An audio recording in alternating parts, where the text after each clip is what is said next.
Hello, and welcome to the Vicar's Watch Dibley, the podcast where three priests link our stories to those of the Reverend Geraldine Kennedy and other TV vicars.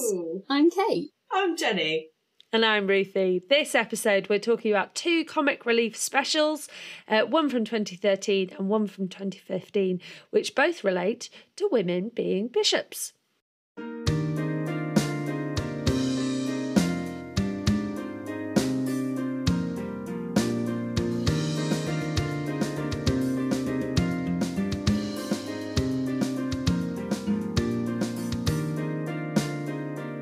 Everybody. Hello. Hello. Good morning. Good morning, good afternoon, good evening. Good morning. Oh. This is a very unusual good morning for me because we are recording at 10 o'clock in the morning. I've already been in 2 meetings this morning. Oh, nice. And that is, I am not a morning person. Can you see the bags under my eyes? The beautiful sun on your face is blocking them out, so... Charmer.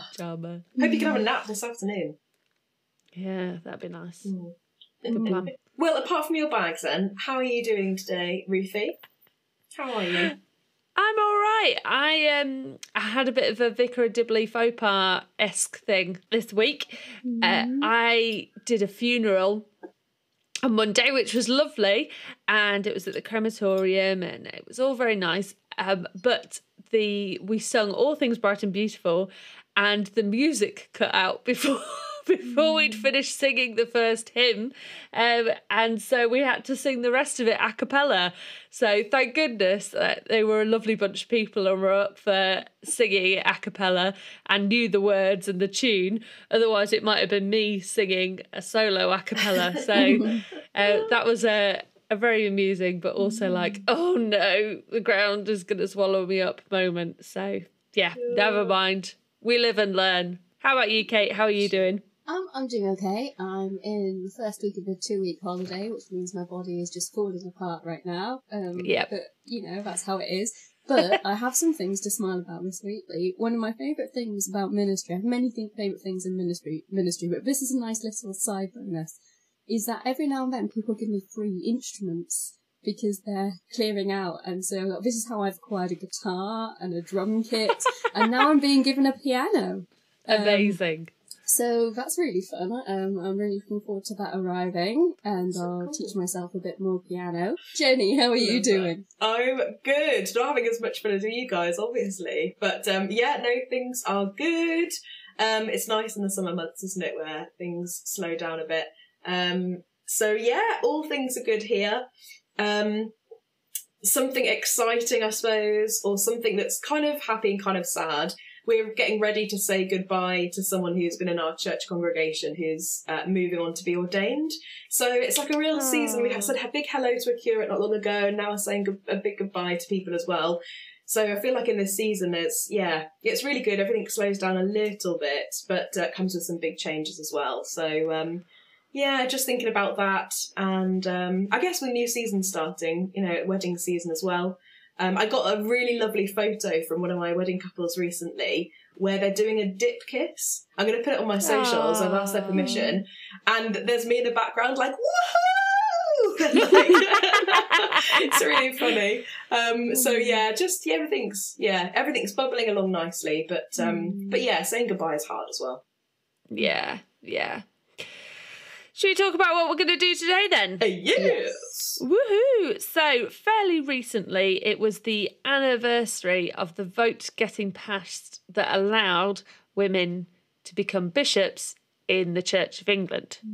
So what we thought we would do today is have a little watch of 2, not just one episode today, but 2 episodes, which were the comic relief Vicar of Dibley specials. So comic relief, as a reminder, was a big, it is still a big charity thing where people would do funny things for money. We've talked about it previously when we did the Make Poverty History episode, and they would do little sketches and try and raise money for good causes. And so Vicar of Dibley have done 2 of these. They've done more than 2, but the 2 we're talking about today is the first one that happened in 2013, which is relating to the first vote for women bishops, and then one later on in 2015 when women bishops became a thing. So, Kate, can you just summarise what happens in the 2013 episode to start off with? Yes, because we recognise that not everyone may have seen these, and you do need to delve into the depths of the internet in order to find them nowadays. It's a bit niche. But the 2013 comic relief special, it begins, as many Vicar of Dibley episodes do, in the Dibley Village Council, and they're all talking about going to London to register their votes for or against women bishops in the Church of England. And they're all going, Geraldine to vote in the House of Clergy, and the rest to vote in the House of Laity. And Geraldine is giving them a bit of a pep talk and telling them how they can vote either for women bishops with a big thumbs up or against with a big thumbs down. They then all travel in a minibus to London. They get to Lambeth Palace, I think it is, and they then go to vote. And they send Jim in first, and he's given the option to vote either individually or register all the votes of the village council. And because it's Jim, he says, no, no, no, no, no. Yes. I think that's the right amount of no's. Anyway, all of that is registered, and when we then cut forward to the announcing the vote on the BBC, the vote failed in the House of Laity by 6 votes. Yes, and Geraldine works out how it might have failed by 6 votes when Jim talks about no, yes. And then she counts them off on her fingers, which is brilliant, and works it out. So that is the 2013 special. It's a short episode, a very short episode. Yeah, it's only These like 10 two minutes, are like 10 minutes. Yeah. What were some of our favourite bits from this episode? When they are in the minibus travelling to London, they are singing. They're singing. If you like it, then you should have put a mitre on it. Oh, They all point to her because she's wearing a bishop mitre, which is the funny pointy hat. Mitre because I don't think we know the word for mitre, but still. No. Yeah. Should have. Yeah. Bishops wear mitres. Yeah, them singing in the car, and on the way back when they sing "Girls Just Want to Have Fun." It's also amazing. But this ties in with, there was a tea towel at the time, wasn't there, which said women belong in the House of Bishops. Yeah, I have one of those. I was going to say, Women Jenny, and you've got church, one of those bishops, haven't you? Yeah, there's this like society. They were selling them. They're so good. Yeah, I've got a picture of me like proudly holding one of those tea towels, like when they first came out. Women belong in the House of Bishops. So cool. Yeah, absolutely. What about you, Jenny? What are some of the favourite bits from this episode? My favourite bit was the singing in the bus. I've literally written down singing in the bus. I think, I guess, thinking more about that, I guess it's again, I know we've talked a lot about character change as we look at the Vicar of Dibley, but the fact that they are all, they are all supportive. I wondered if when I first started watching this, whether there'd be some tension or there'd be some genuine disagreement, or they'd look at the arguments and decide, actually, maybe this isn't for the best. But they're all on board, they're all supportive. And Geraldine has been such a good example of a female clergy. They're all like, yeah, of course we're on board. Obviously, I know Jim's language stutter. Bless him, gets in the way of things. I mean, just the way it's set up is so good. I was thinking, I was not sure how it was going to go. And then when Jim was nominated, I was like, that's odd. And then all of a sudden my brain went, doop, and I was like, I know what's going to happen here. I know exactly what's going to happen. Yeah, it was so good.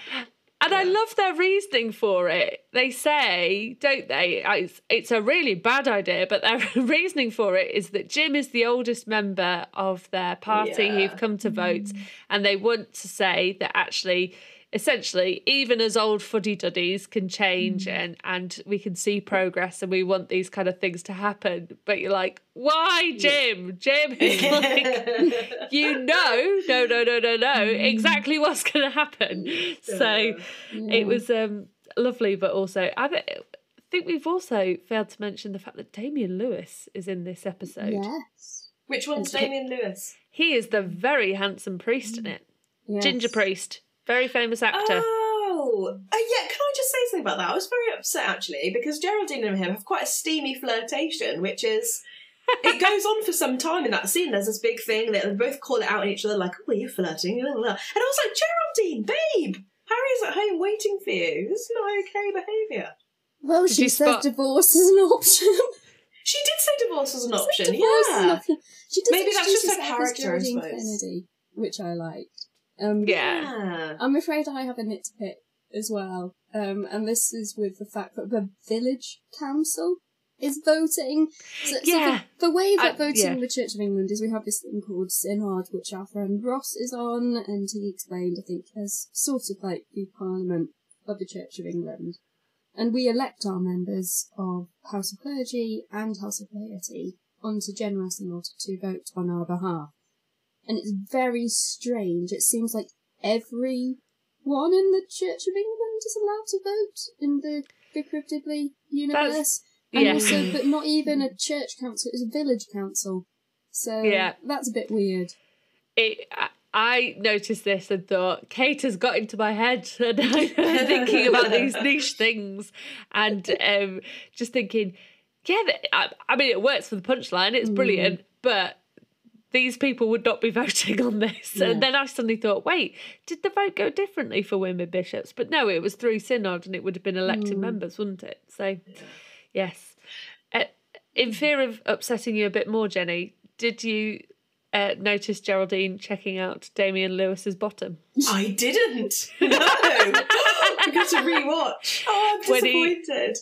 When he leans forward to shake Jim's hand, she just has a little look behind. Yeah. That's outrageous. You know what I'm going to say? I think that Harry is well aware of who Geraldine is. Yeah, that's true. I actually think she's being even more flirty than she usually is, because she is way more flirty, it feels, than she usually has been in the past. Yeah. And I think that's because she's so secure in her relationship with Harry that she knows she can have a little flirt where she is joking about divorcing Harry because we know she's happy with Harry at home. Yeah. We certainly hope she is. Oh, Jenny. I'm not ready for the fairy tale to go. But yeah, like you say, he knows her character, and that is just one of the beautiful things about Geraldine, is that she is vibrant and flirty and cheeky and a bit naughty. So yeah, it's nice to see that in the episode. But yeah, I was a bit like, whoa, pack it in, Jezza. Well, and she just looks so happy. And stylish. And I'm sure part of it will be, I'm guessing Dawn was in a really good place in her life at that point as well, because we do need to recognise that Geraldine is not actually a real person. What? So What? Any visual elements of News the character to me. are heavily influenced by the actor who is embodying her. But I thought she looked really well, and it really plays into that narrative again for me of she's just really happy and secure with Harry. Yeah, definitely. I thought it was really interesting how in the episode they brought out loads of jokes that have come out of the seasons as well. So it's like you can see it's like her in this new season, but they echoed a lot of past jokes from the previous series, like Owen and his animals. There was a number of things, like even phrases like, right, okay then, moving on. You know, like there are a lot of the kind of usual what you'd expect, like Dibley-isms, which was really lovely to kind of relive again. So it feels like a little treasure, a little treat, these two episodes. A little bit of a bonus extra.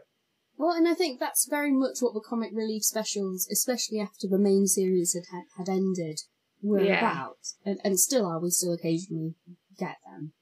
And I feel like particularly this pairing of specials is so very much in line of why the Vicar of Dibley was created, where that idea came from Richard Curtis.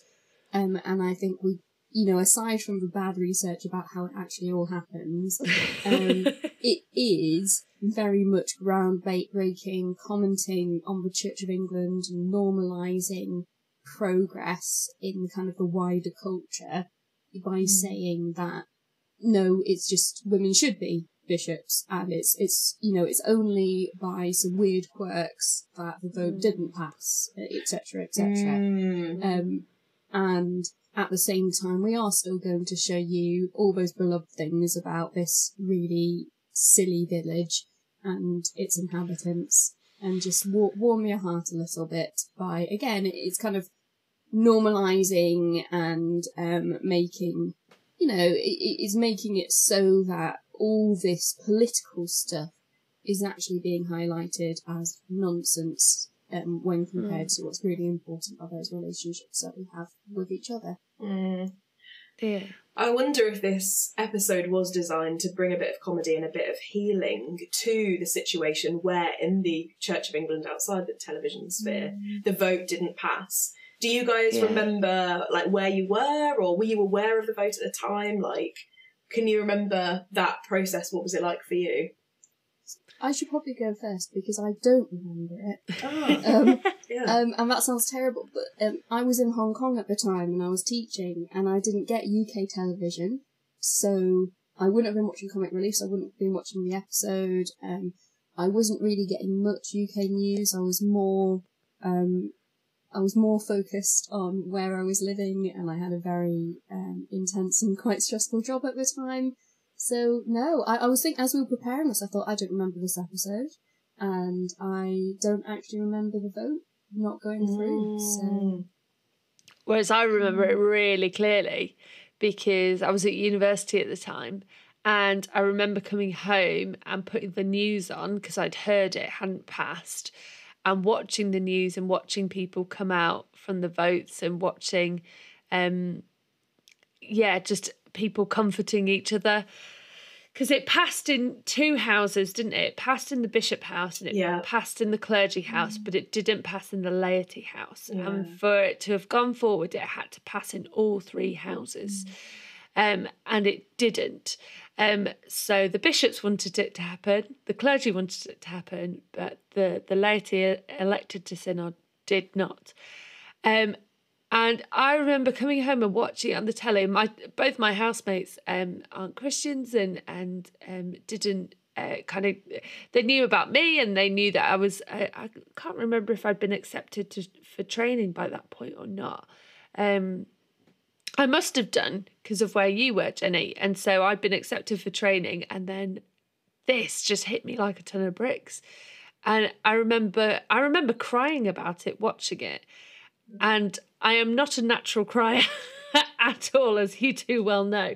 I don't cry, but it was just angry tears that this hadn't passed. And yes, I can just picture myself in my student house living room watching it on the telly and just being so angry and frustrated. Yeah, my experience was similar. Do you know, I don't think we had been accepted yet, because I remember this passing when I was halfway through my MA, which I did before an internship year, which after that we then went to college. So I think it was about the year before. So I was doing my master's degree in an independent theological training college. So I was living alongside people that were training for ordination. And although I was kind of starting to explore, I was there as an independent student, so not someone training for ordination. And I remember everyone was in the dining room. We were listening to the synod, we were listening to the live count, and the college itself that I was a part of and I was studying was divided. So people made it very clear if they did or didn't want women to be, allowed to be bishops. And when the vote was announced, everyone just basically went back to their rooms, because either people needed to be angry and to cry and lament, or for those that were pleased about the results, they just knew that it was a time to not be talking about it because it was really painful. And I remember crying and just being like, oh my gosh, I was so surprised by it. Yeah. Definitely was struck. But I think something that really impacted me was how I saw my tutors reacting. So those who were older and wiser than me, who had been ordained for some time, they were like, I don't know how to get up in the morning. How am I going to go back into college? How can I teach? How can I minister now in a church that said no? It just doesn't make sense. And I remember that and seeing the papers. Oh, why am I getting emotional? But like the Archbishop of Canterbury, like hugging his clergy. Why am I getting so sad? Oh, it was terrible. Because it was a really sad time. It was. And, you know, I think even though I don't think any of us had actually been kind of approved for training by that point, we were all probably in the selection process in some way. Yeah, you know, miles away. I was doing a year of discernment and I was communicating with my vocations advisor at the time, and we knew what my trajectory was, that when I was back in the UK I would actually start formal selection. So I think, although I can't remember it, if I'd been in the UK I would have been much more aware and much more upset as well, because it was painful, and it's one of those things which then makes me so... I mean, I would be empathetic anyway, but, you know, for everyone, while Synod is debating sexuality, it's painful. Yeah, absolutely. Because it's you that is being debated. Yeah, exactly. You're being debated as a concept, and you're like, I'm a human being. Like, the pain behind, it's huge, isn't it? Yeah, I remember, one of the things, all of the church times had they covered it really well. I remember that, and I think that the most painful thing, like you say, with these big issues is that, like, we are a broad church and we're proud to represent people and, you know, believe that God is big enough to hold everyone together. But yeah, when the issues, when like the topics of discussion and the votes are so personal, it's incredibly painful. And actually, do you know what, girlies? We are so lucky. Or, do we not... Yeah, we must acknowledge that we stand on... And I know that the episodes touch on this. We stand on the shoulders of women before us who have been in common rooms or churches or communities where people have spat at their feet and gone, disgusting, it's supposed to be... Like, how dare you think you're called to this? Like, God does not use women. Or, you know what I mean? Like, the hot anger. And we've kind of been so lucky that we've, kind of grown up separate to that. I know the second episode we're going to talk about comes onto that a bit, doesn't it? When they're looking at the older, wise Anglican clergy who fought the good fight and tough old boots. But I really do I feel very grateful for those women. I'm not sure. I like to think I'd have had the courage, but I don't know if I would have done to upset God's people, you know, yet for something that just was so right. It's, really tricky. Yeah, it's sort of, if we're looking for other parts in the wider church, not just the Church of England, there are still women who are fighting this fight. You know, there's Catholic women who are ordaining each other in the middle of the ocean on cruise liners, which is, you know, fun. I've not read about that. The bravery of those women who will say, actually, I'm called to minister, to be a priest in the Catholic Church, although I could become an Anglican or an Episcopalian. We are so lucky that we were ordained in a church that also consecrates women as bishops. Because even just a few years ahead of us, that wasn't true. So then let's now move on to the 2015 special, 2 years later, where the vote has passed. Woohoo! In the Church of England. Women are now allowed to be bishops, and we have this 2015 comic relief special. This episode begins with Geraldine very topically getting ready to do the ALS Ice Bucket Challenge. The bucket, in fact, contains mice. Because Jim's misheard. This is Jim again. Jim and Hugo are preparing it. And just as she's about to do this challenge, she gets a phone call from the lovely Reverend Bernard, played by our favourite Richard Ayoade, who I'm assuming is the Archbishop's chaplain, calling from Lambeth Palace, saying the Archbishop, now the vote has passed, the Archbishop is looking at women to consecrate as bishop, and would Geraldine... And then Geraldine doesn't really let him finish. What he's doing is he's inviting her to interview.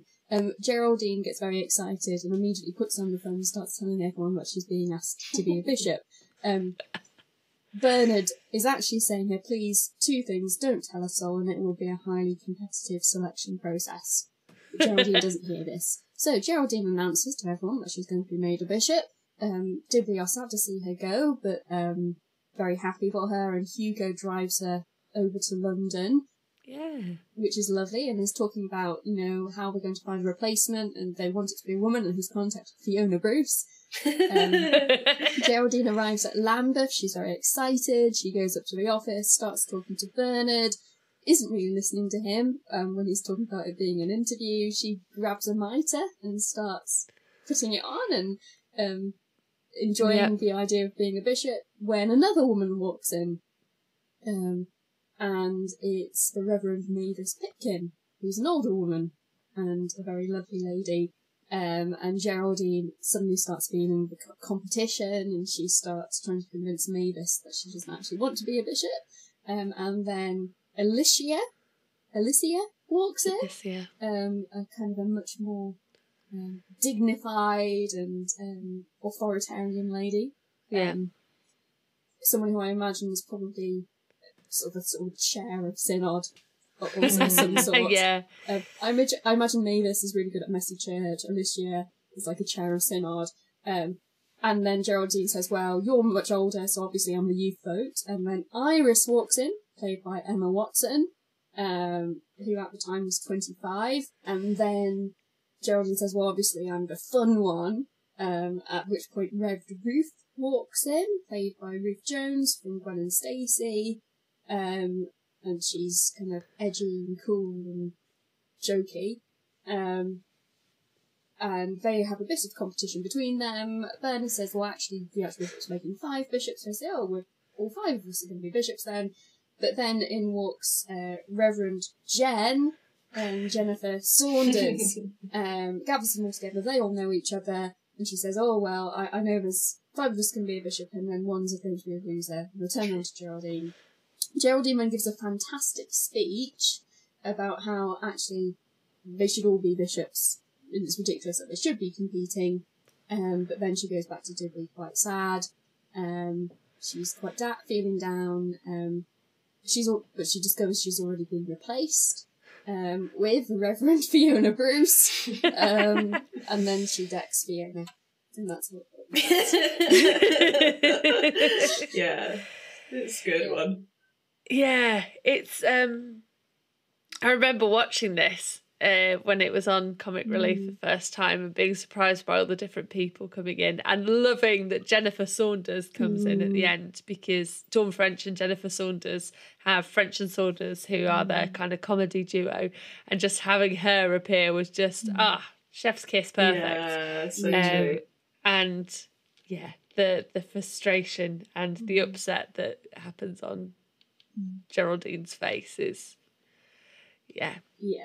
I'm afraid at this point I was already into my nitpicking stage when I was watching it, because my dad is a bishop, a retired bishop. I had a bit of an insight into the process of how you become a bishop, which we'll talk about a bit later. But I was already nitpicking by that point. But I did really enjoy the episode, especially watching it back. I really loved it, actually. I loved Geraldine's speech that she gave. And to be honest, I really like Richard Ayoade, so I just love that he was there.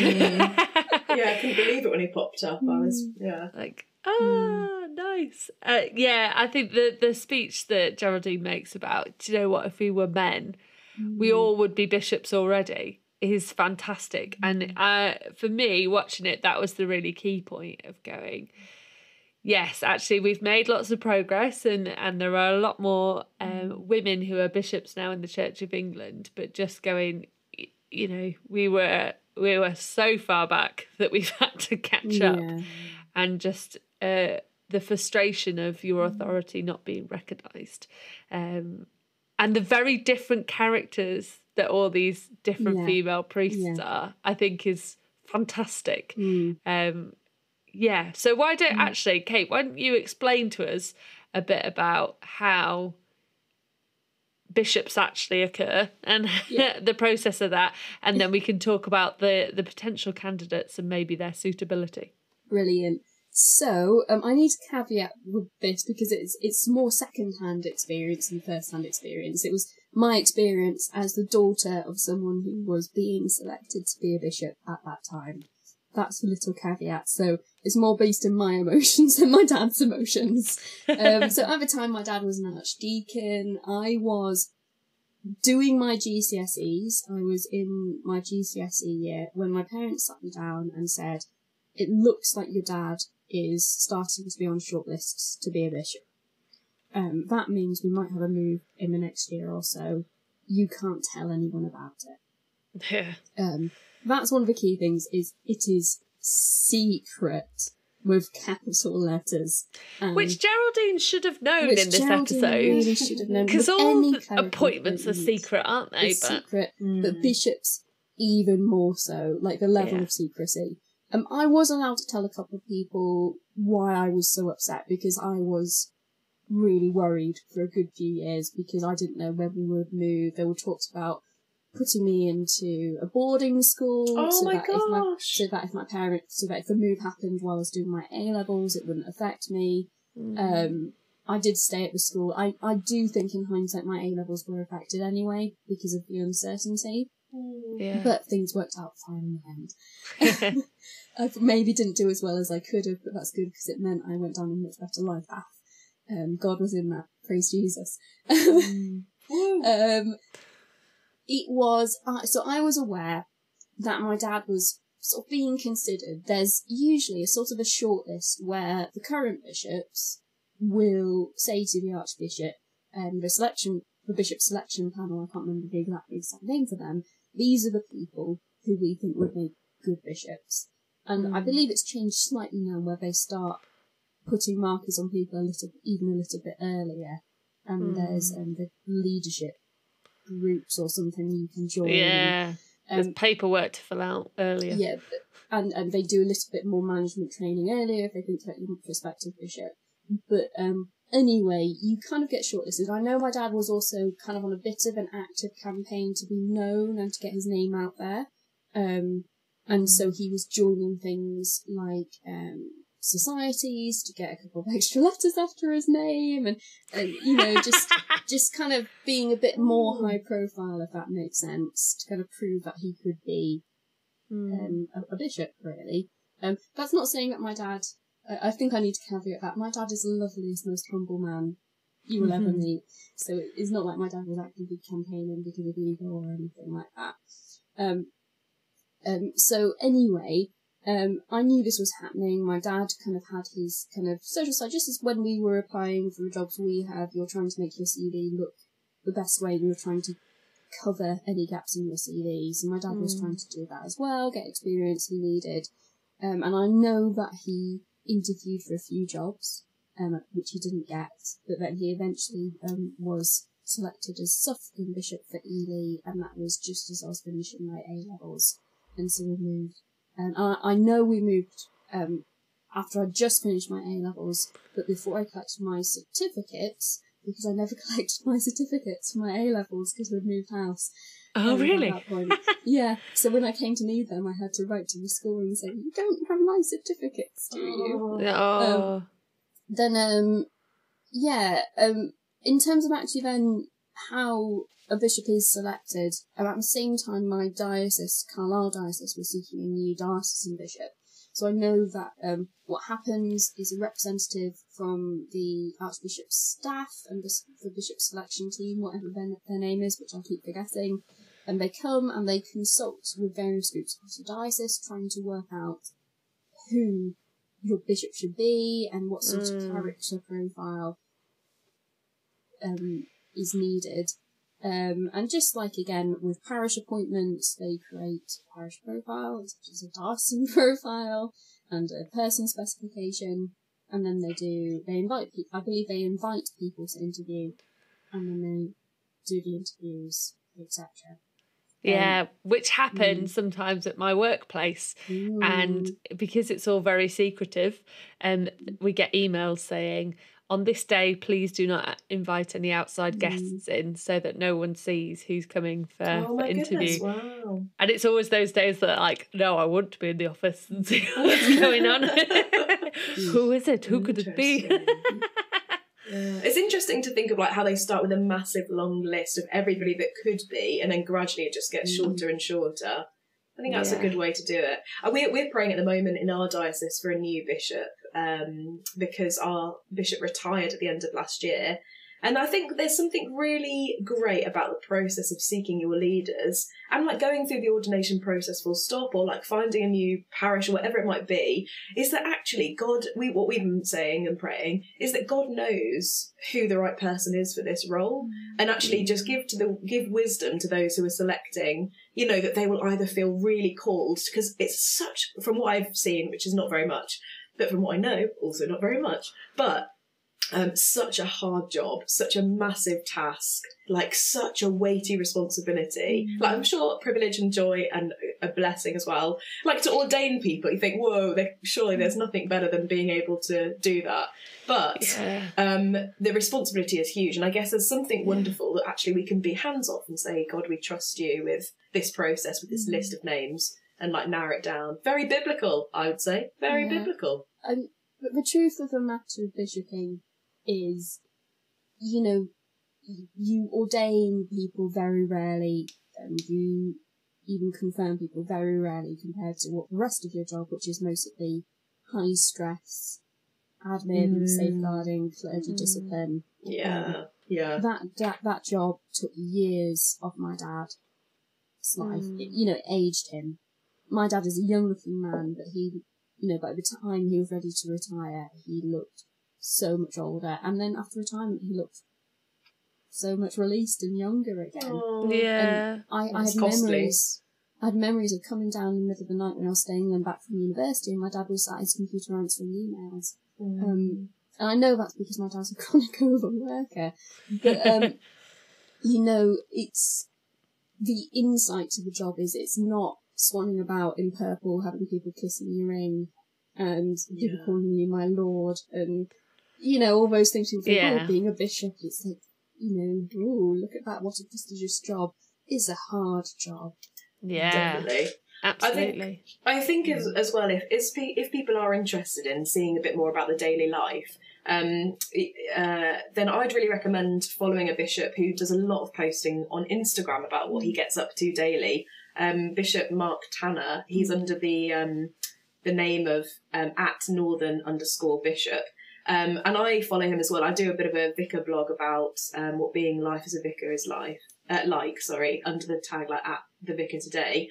But I love watching what he does, what he gets up to, who he interviews, and like he always posts massive selfies of him at licensing and ordinations, and so if you're interested in like following the life and what it looks like to be on the inside a bit more, then @northern_bishop on Instagram, follow Mark and see what he gets up to.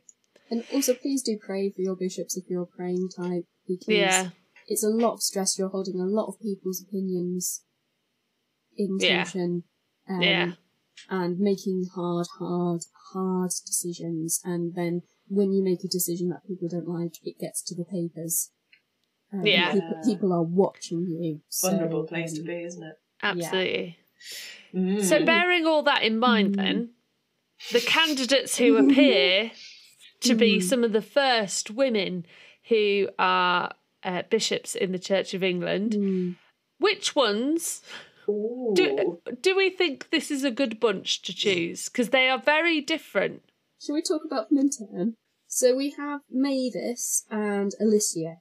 They are the older women who Geraldine... Now, this is something I do want to nitpick, because Geraldine, we know, was one of the first women to be ordained, from the fact that Vicar of Dibley started before women could be ordained.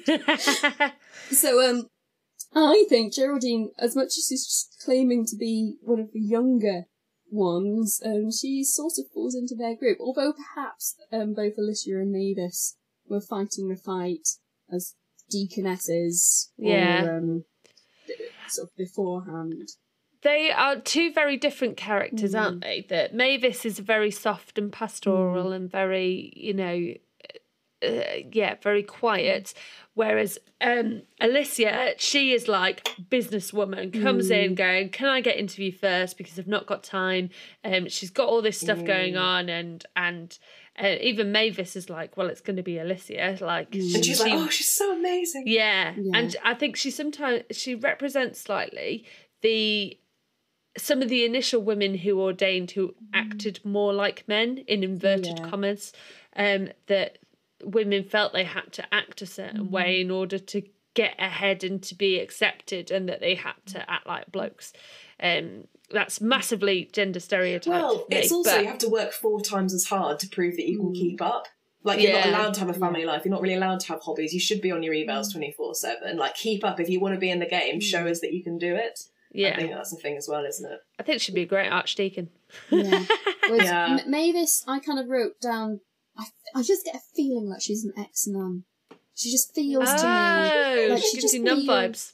She has those vibes of chill, gentle. As I said, I think she'd be really good at messy church. Like, I feel like she started some sort of thing like messy church, and that's why she's so high profile. But then, after Geraldine criticises Mavis and Alicia for being old, in comes Iris.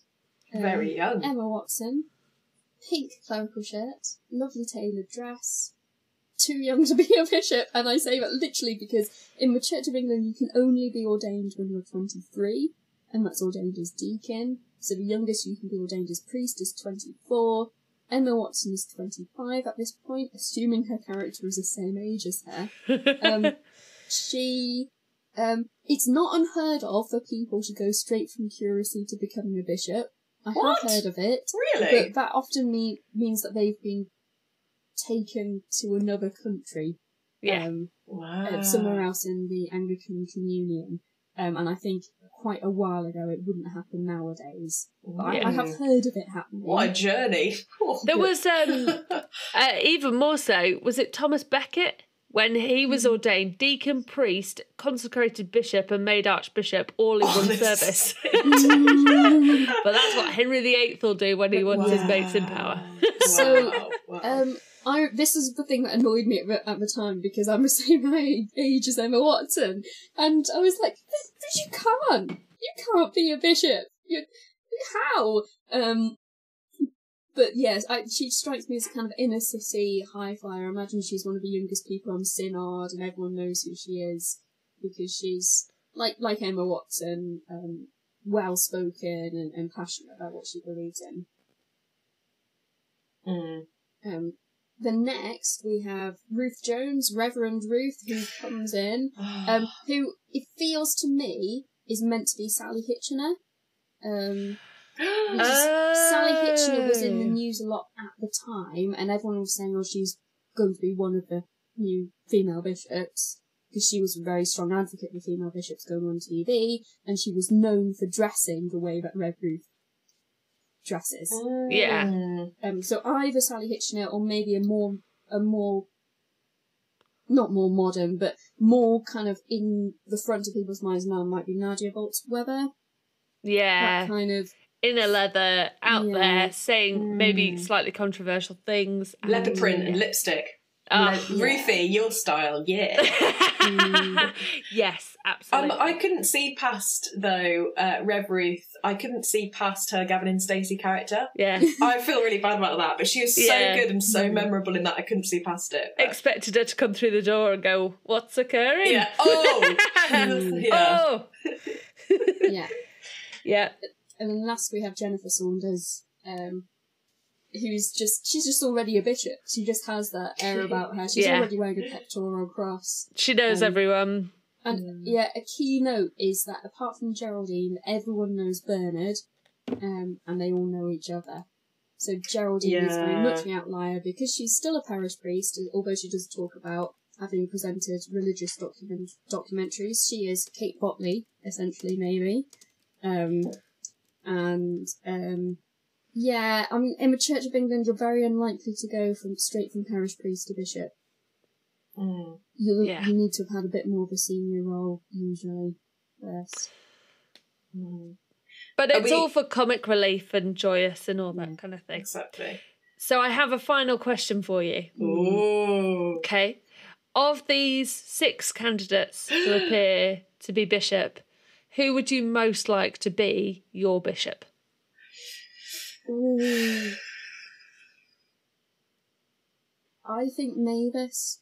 Mavis, Because who's the older lady who's very pastoral and gives off nun vibes. Because she's pastoral and gives off nun vibes. And I feel like I would be able to talk to her if I was struggling and she would be on my side.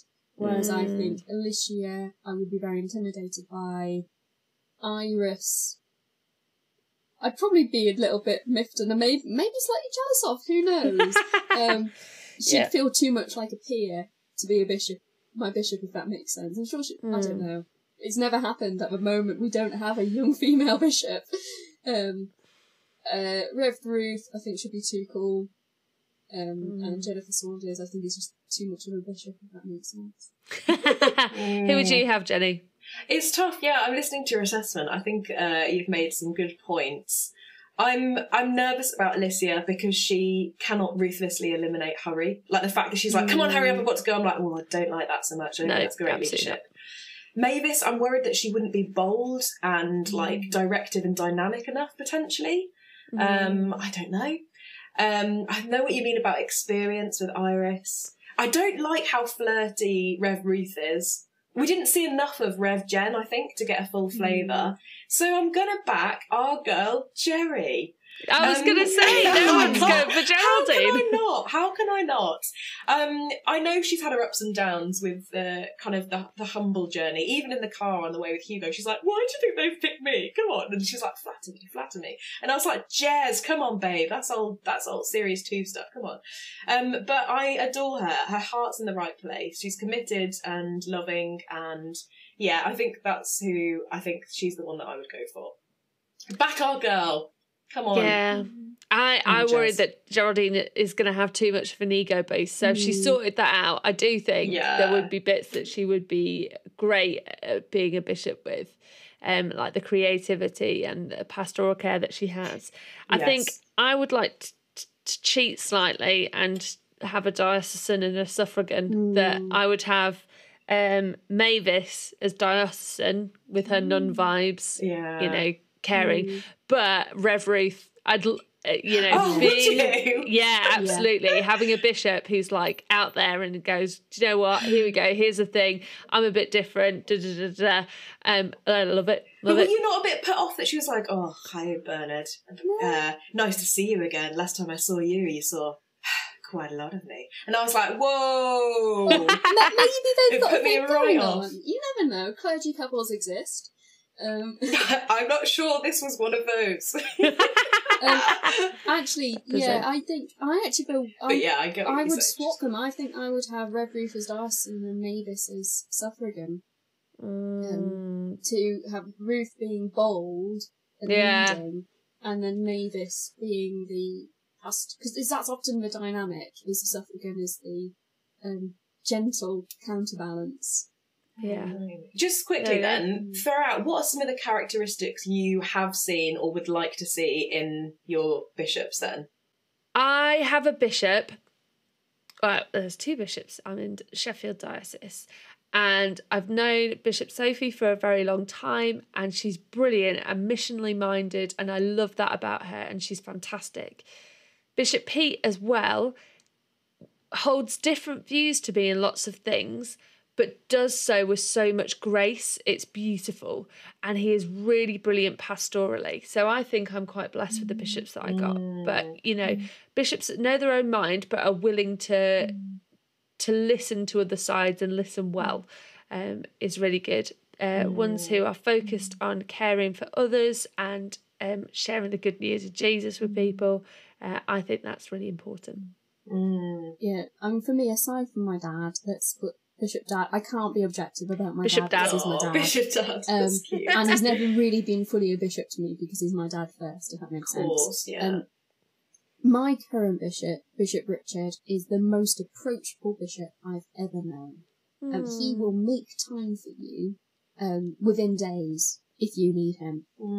It's impressive. And he invites loads of people. So literally just this last weekend, throughout July, they've had a marquee in the garden, and they've done loads of entertainings. We had lunch with the bishop and various other people this weekend. And he's just the kindest, most humble man. And we disagree on some things as well. We hold some different views. But he has created the healthiest dynamic, I feel, in a diocese. And we're a small diocese. But it feels so friendly and family in this diocese. And it feels like if I have a problem, I can just call the bishop. And it's not a big thing. So that's what I really like. What I would like to see in bishops is more variety. One thing I love about this episode is, we have all probably been compared to the Vicar of Dibley at some point. Yeah. Geraldine is the archetype female vicar from Dibley. What I like is that in this episode we are presented with 6 archetypes of female vicar. And that's what I like. And actually, I agree with Geraldine, they should all be bishops. Because we need that variety. And we still need more variety. Absolutely. Yeah, great note to go out on. So, girls, I hope you're listening. Get ready for all that's to come. Who knows where God will lead us? Yes. Yeah. And can we finish by saying a big thank you to people like Bishop Lurby Lane, who was the first in the Church of England, who has paved the way. And there are loads more female bishops now that we can't name all right now because I can't think of all their names off the top of their head, but who have been great examples and have fought the good fight. And we pray for you because you are doing an amazing job. And yes, we're not worthy, in the words of Wayne's World. So let it rip. And dear listener, that goes for you. Come on, let's go. Let's change the church. Woo! Where do women belong? In the house of bishops.